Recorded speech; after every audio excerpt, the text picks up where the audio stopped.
Hello, football fans, and welcome to a UEFA Euro Knockout Round preview.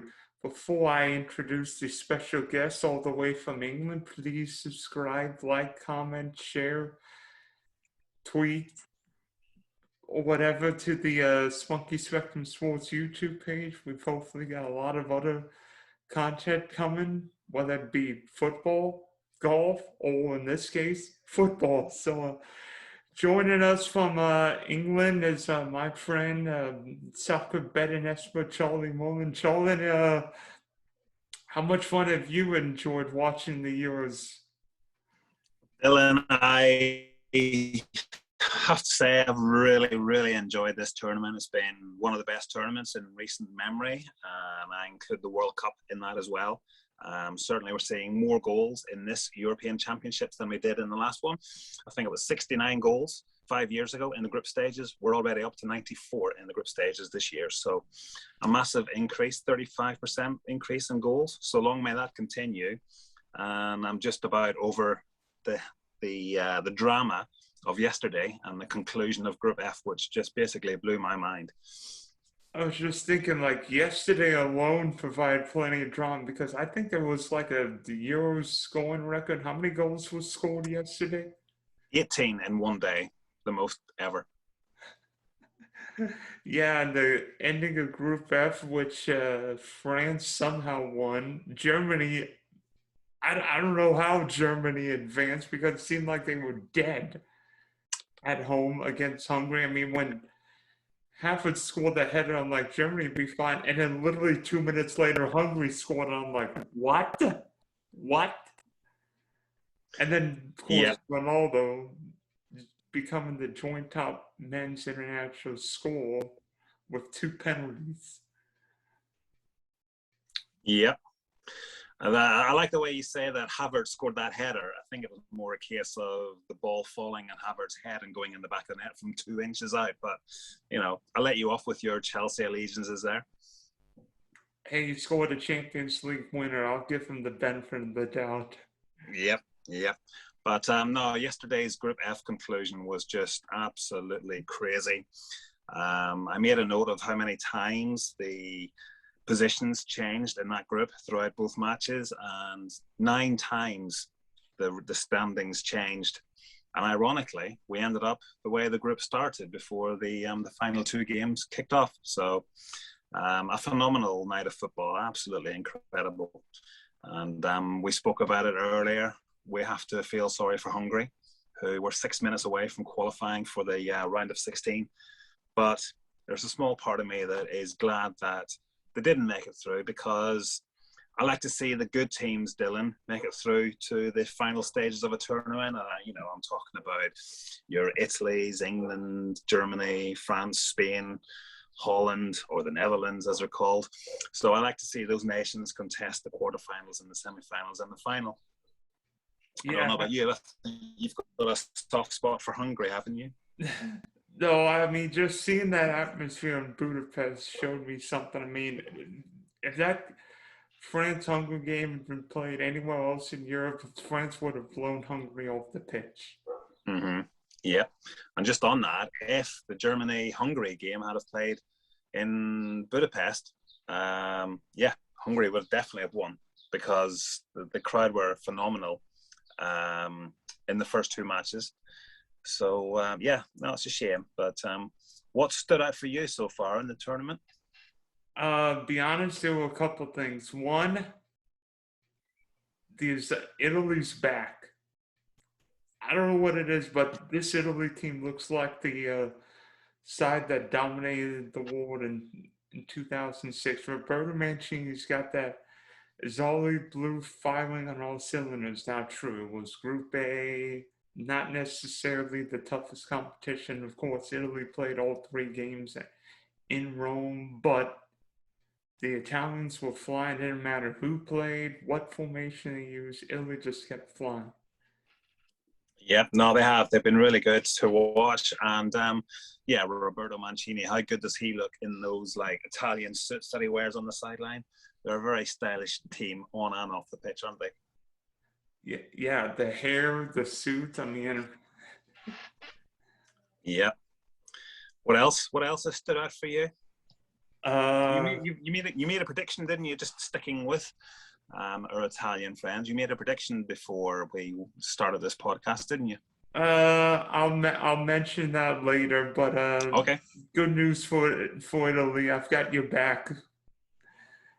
But another one, where the heck have Spain and Germany been in the group stage? I mean, good Lord.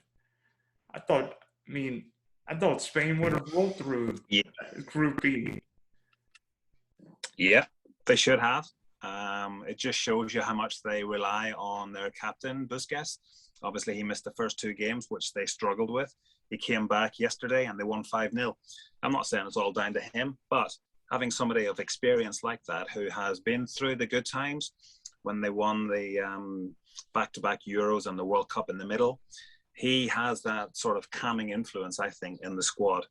And now that he's past his COVID problems, issues, then I think, Spain, he can do a lot for Spain. And if they are to go anywhere, he will have a big part to play. As for Germany, I don't know. I don't know what to make of them. I think it's now 6 games in a row that they have failed to keep a clean sheet. Playing at home to Hungary last night, they should have won that game easily. No disrespect to Hungary. But yeah, this was a game that really Germany, after beating Portugal 4-2, this was a chance for them to go out and show that they are back. But they've left more questions to answer rather than sending a statement to the rest of the teams contesting the title this summer. So yeah, I'm not sure that Germany will go very far. Having said that, though, if there is one game that can get them back on track, it will be their next game at Wembley against England, in a fixture that holds very good memories for them. In 1996, they won the Euros at Wembley, beating England in the semi-finals.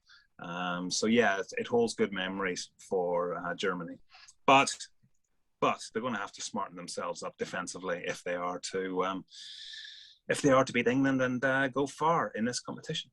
Yeah, speaking of odds, let's take a look at some odds right now. If you look at odds, I've got the DraftKings sportsbook. By the way, for anybody, please bet responsibly. So France would be the winner, the odds makers favorite at a plus 420, with Italy in second, England in third, and yet, despite a lackluster group stage, Germany plus 700, Spain at plus 850. The real head scratcher is Belgium at plus 950. Yeah, did the bookies forget Belgium won all 3 group games?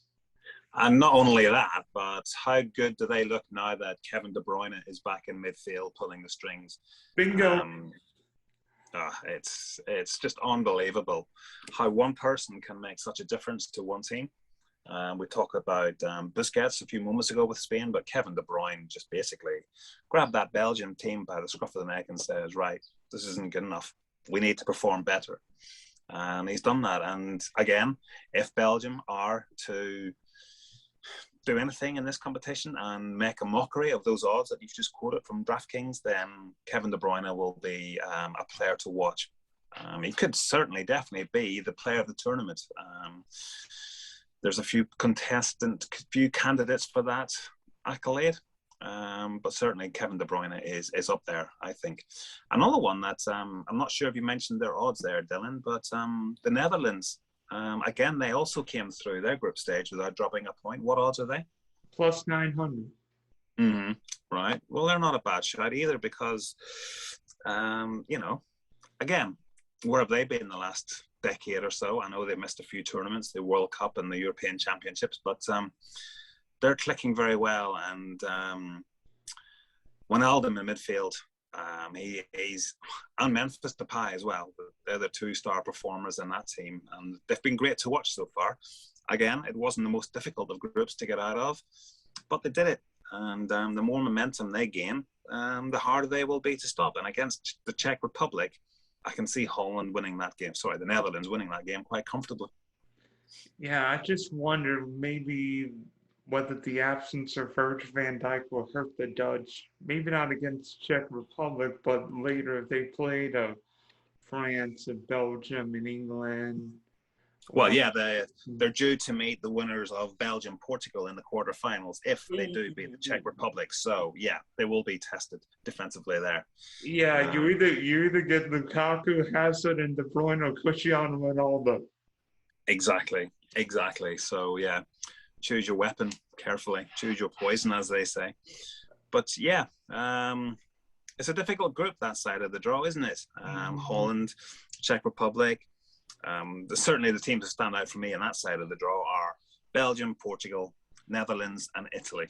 The other side of the draw, slightly easier, I think. I don't know how you feel, but I think France have a comfortable route through the knockout stages. Would you agree with that?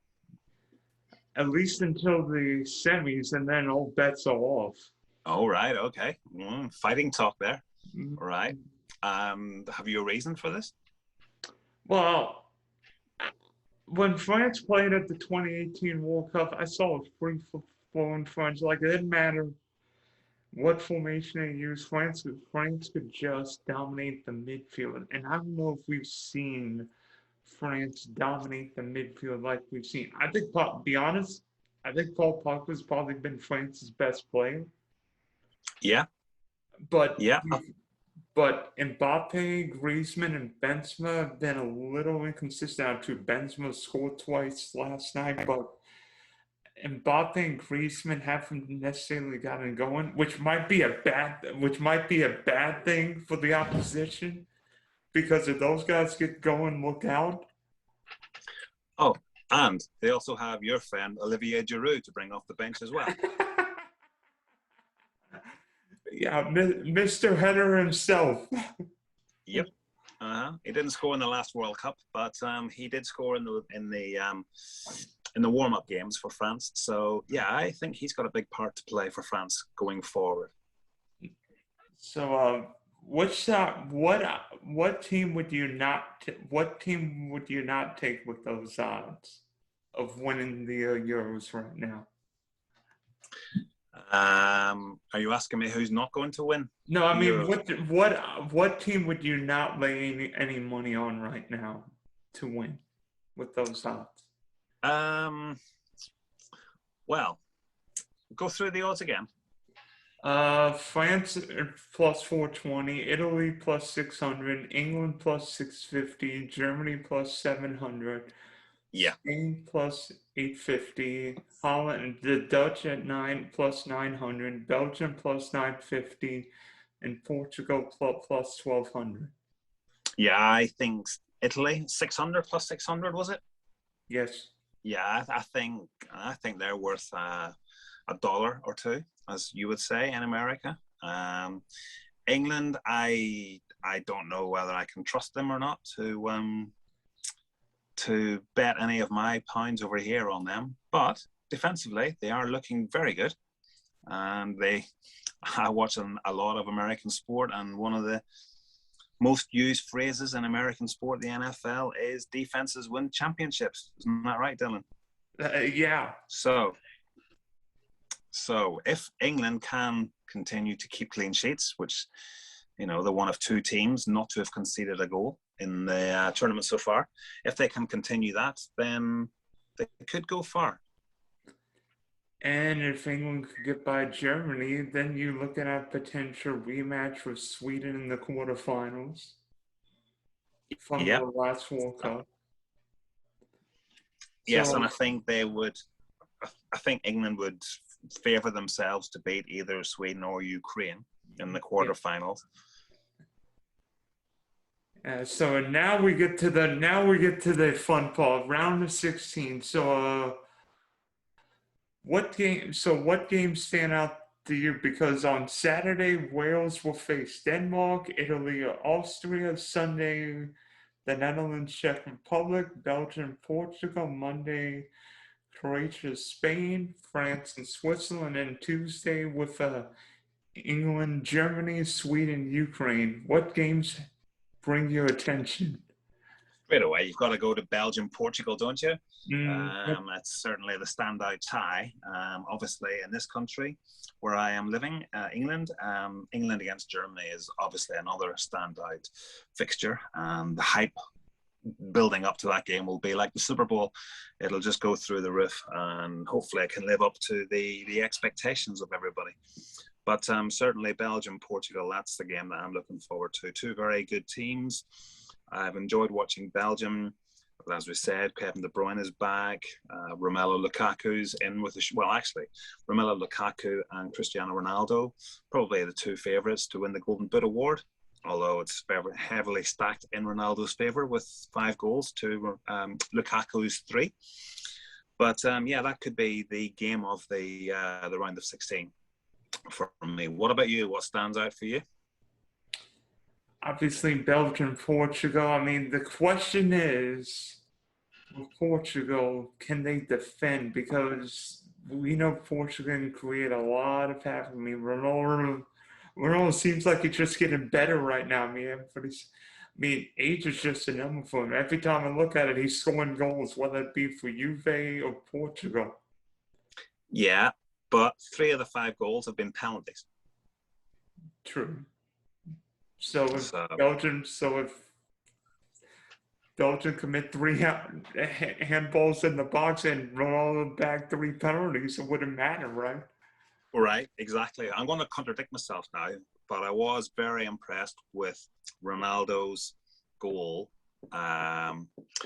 where he defended a corner and sprinted downfield and scored. I'm trying to think who that was against. I think it was Germany, wasn't it?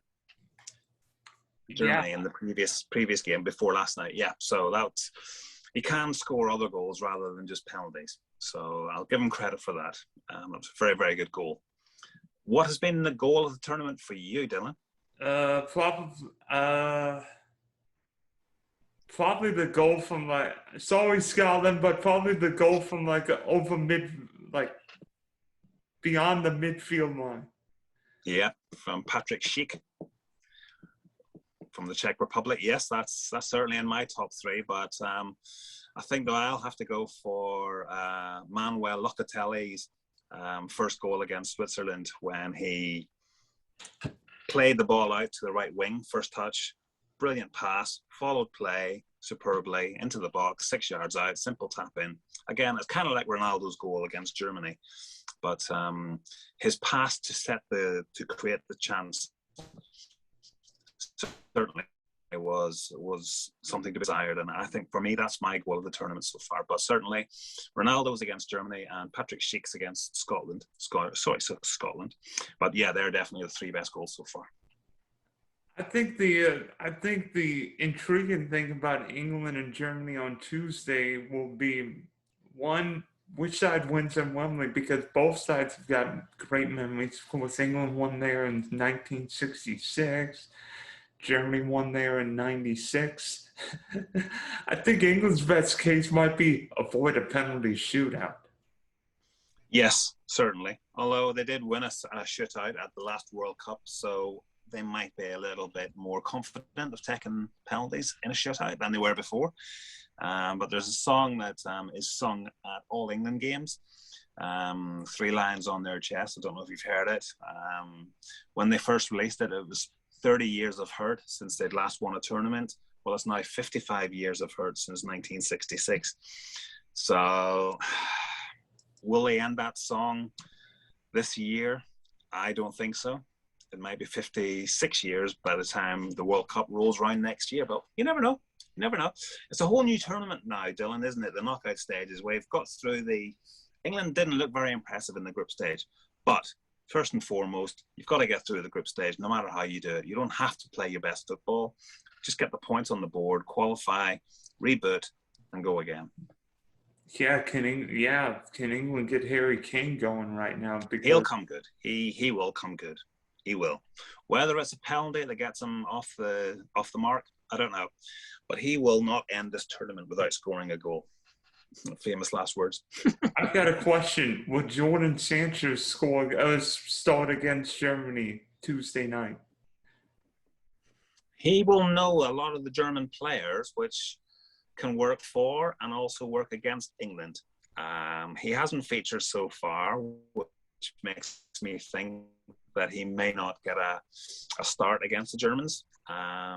I would keep the squad pretty much as it was for their last game. I felt sorry for Tyrone Mings being dropped for Harry Maguire, and that's an interesting decision, but I guess Gareth Southgate will probably go with Harry Maguire because of his experience and leadership qualities. But I don't think Tyrone Mings did anything wrong to lose his place in the team. I can understand why Southgate made that decision, but I thought it was harsh. Yeah, to be honest, I thought Mings played well. I mean, everyone has criticized England's back four, but I think Stones, Mings, and Pickford have been fine. Yeah, they have. Pickford's played well. He's made some very good saves throughout the tournament. But yeah, it was good to see Jack Grealish get his first start of the tournament. England should be playing Jack Grealish the rest of the bleeping tournament.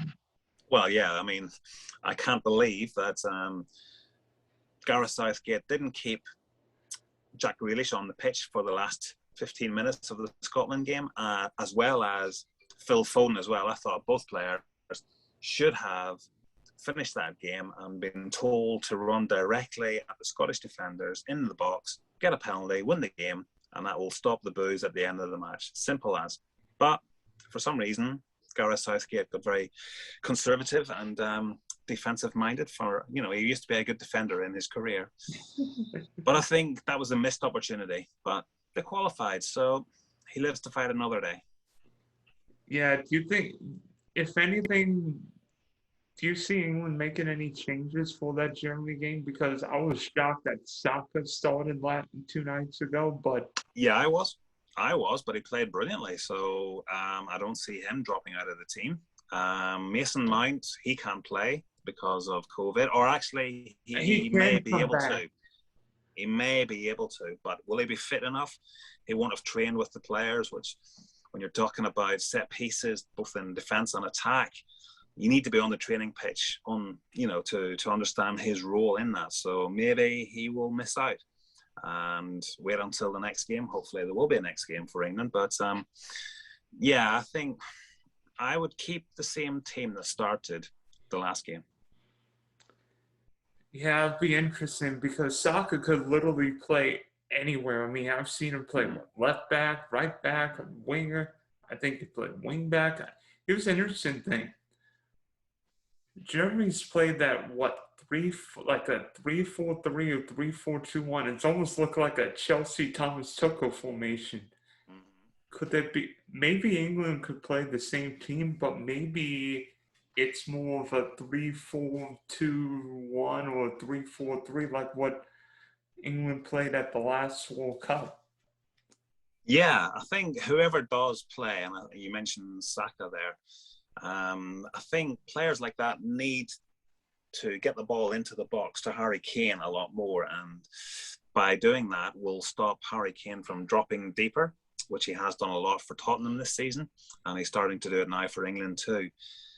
England can't afford for Harry Kane to drop back into his own half to get the ball and continue moves upfield. He has to be the focal point in the England attack, and the more chances that he is presented with, the sooner he will end his goal drought. And I expect him to score against Germany, because let's face it, the way they defended against Hungary, two very poor goals, 2 headers, which I felt should have been dealt with a lot better than what they were. But yeah, be honest.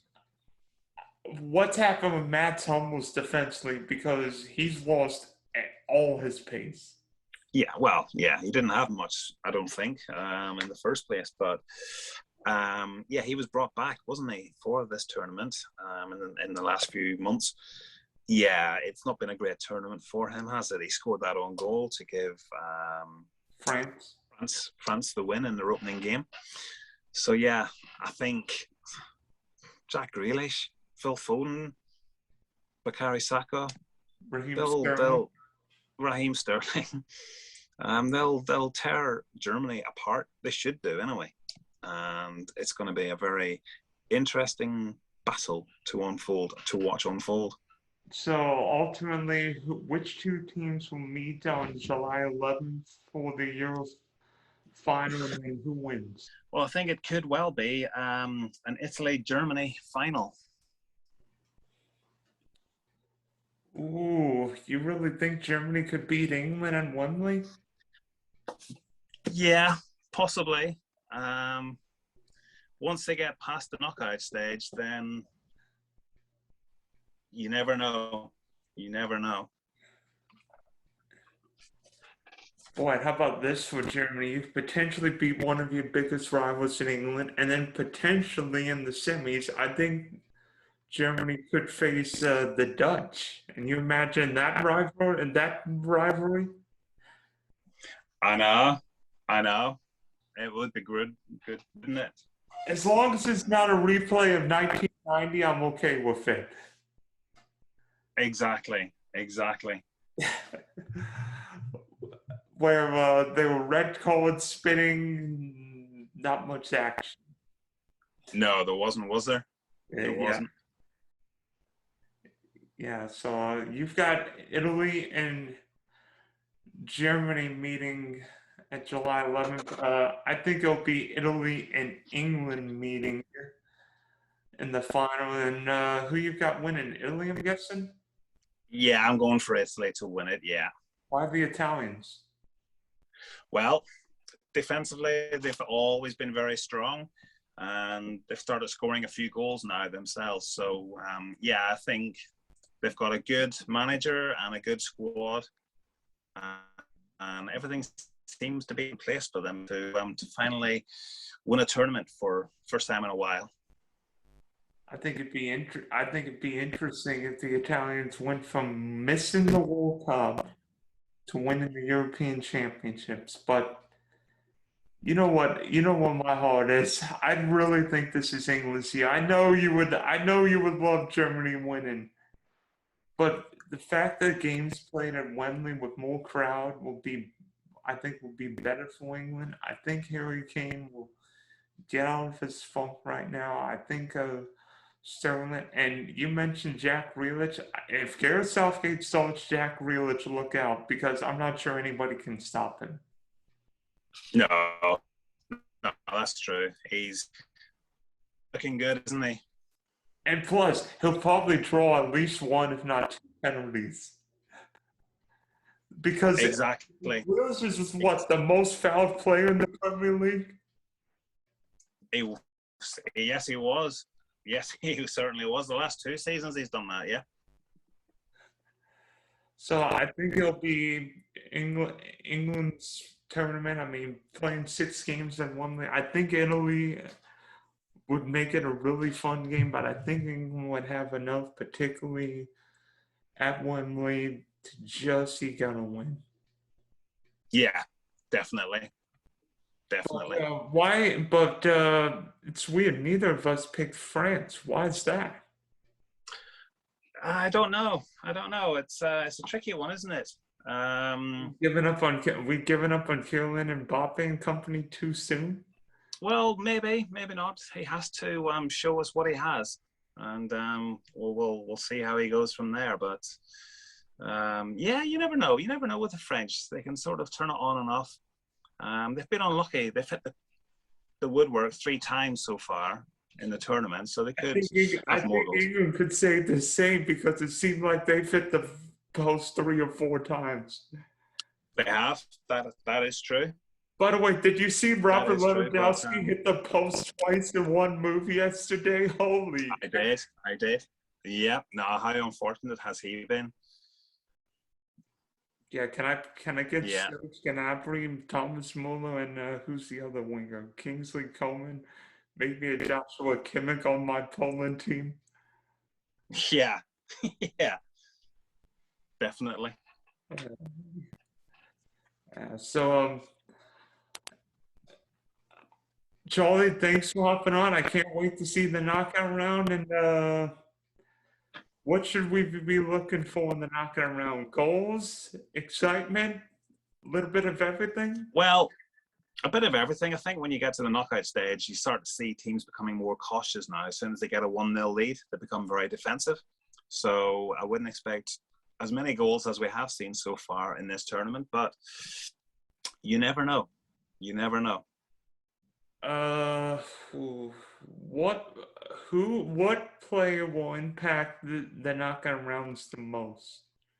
I'm going for KDB to be my MVP. Hmm. Well, yeah, if Belgium would want an advance. The Man City star would need to be good. Uh, uh, be honest, What about you? Mm-hmm. uh, it's funny. Neither of us picked France, and yet I'm going to pick a French player, but not the one you're thinking of. You're going for Kante. Mm, no, I'm gonna no, I'm gonna pick Antoine Griezmann. I think if the French want to survive, Griezmann needs to be like he was at the last Euros, where literally nobody could stop him. Nobody Mm-hmm. could stop him. I think if Griezmann can get going, it'll make France really good because then you've got those little 1-2s with Griezmann, Benzema, and Mbappe. Then France would look mighty fine. Maybe that. Yeah, no, he has. He's looked good so far, but yeah, he just needs to score a few more goals. But yeah, no, that's a good shout. It's a very good shout, I think. And plus, the French have been this far. They've won a Euro. They've won a World Cup. They've been to the Euro 5. They've got the experience. Yeah, These other teams, they've never been this deep in the tournament outside of what, Portugal? I mean, true, England made the World Cup semifinal, but the last time England played in a major final was what? It's 1966. I mean, correct. do you remember a time where Belgium played in a major tournament final? No, no, it's Uh, been too long. It's been too long. uh, Holland, well, they played in the 2010 World Cup final, 2014 semi-final, but how many of those guys are still playing? Not many, if I any. know. So I think I know. experience will matter. Oh, definitely, definitely. So thanks for hopping on, and I can't wait. My pleasure. My pleasure, Dylan.